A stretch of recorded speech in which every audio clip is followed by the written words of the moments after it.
동학농민혁명, 동학혁명 잘 아시죠? 1894년 현 천도교의 전신인 동학 세력의 주축이 되어 일으킨 밀란입니다. 동학농민운동, 동학농민전쟁으로 불리는 반제 반봉건 근대화운동이자 민족사적 사건입니다.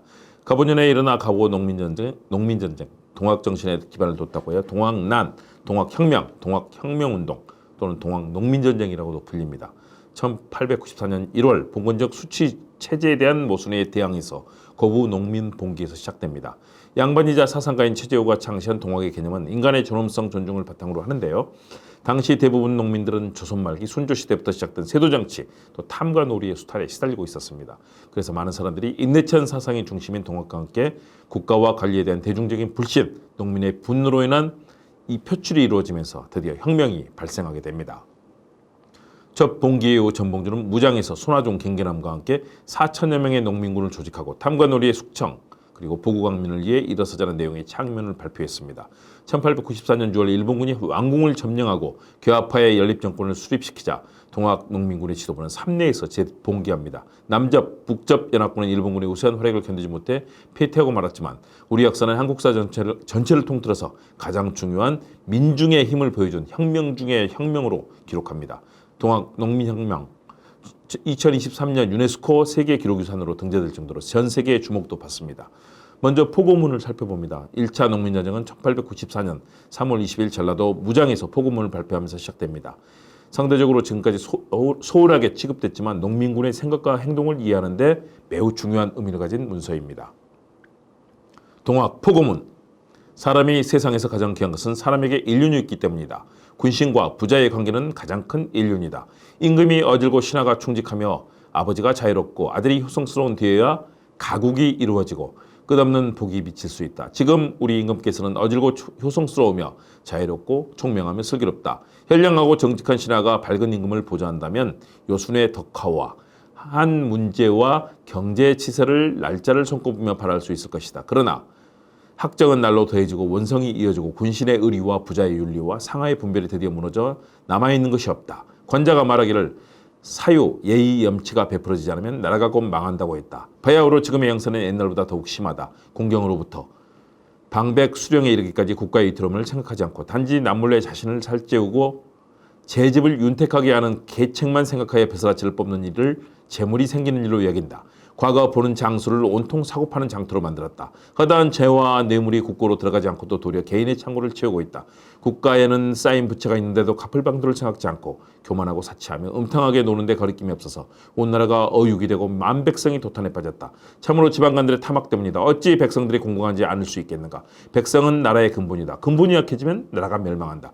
그런데도 보국안민의 방책을 생각하지 않고 시골에 저택이나 짓고 오직 저 혼자서 살 길만 도모하면서 벼슬자리만 도적질하니 어찌 올바른 도리이겠는가. 우리는 비록 초야의 유민이지만 임금의 땅에서 농사지어 먹고 임금이 준 옷을 입고 살아가고 있으니 국가의 희망을 좌시할 수 없어 온 나라 사람들이 마음을 합치고 억조 창생에 순의하여 지금 의의 깃발을 지켜들고 보국 안민을 생사의 맹세로 삼았다.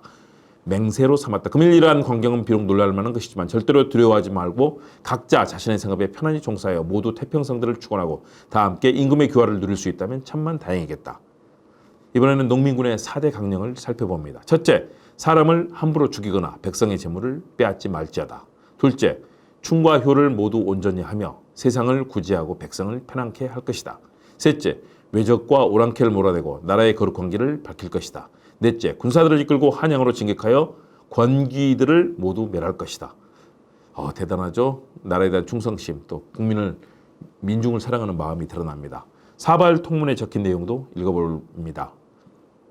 1. 고부성을 격파하고 군수 조병갑을 효수할 것.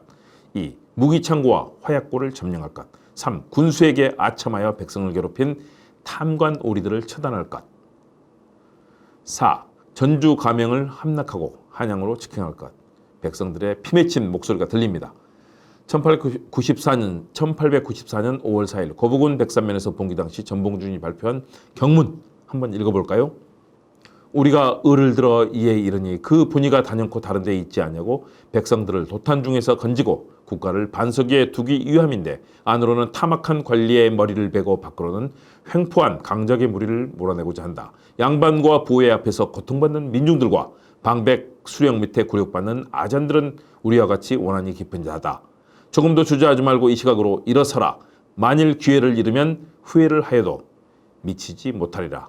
우리들은 비록 초야의 유민이지만 임금의 땅에서 농사지어 먹고 임금이 준 옷을 입고 살아가고 있으니 국가의 유망을 좌시할 수 없어서 온 나라 사람들이 마음을 합치고 억조 창생이 순위하여 지금 의의 깃발을 지켜들고 보국 안민을 생사의 맹서로 삼았다.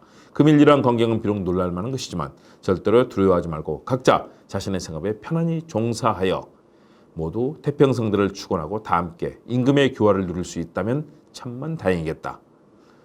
무장포고문도 보겠습니다. 진멸권귀, 권세 있고 부귀한 무리를 멸하고 충멸외이, 외적과 양의를 구축하여 없이 하며 제세안민,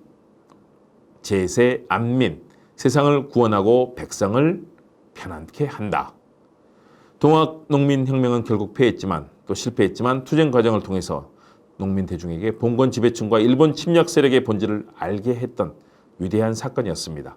그들을 민족적, 계급적으로 더욱 각성시키는 한편 광범한 대중을 반제 반봉건 투쟁 세력을 강화시키는 역할도 했습니다.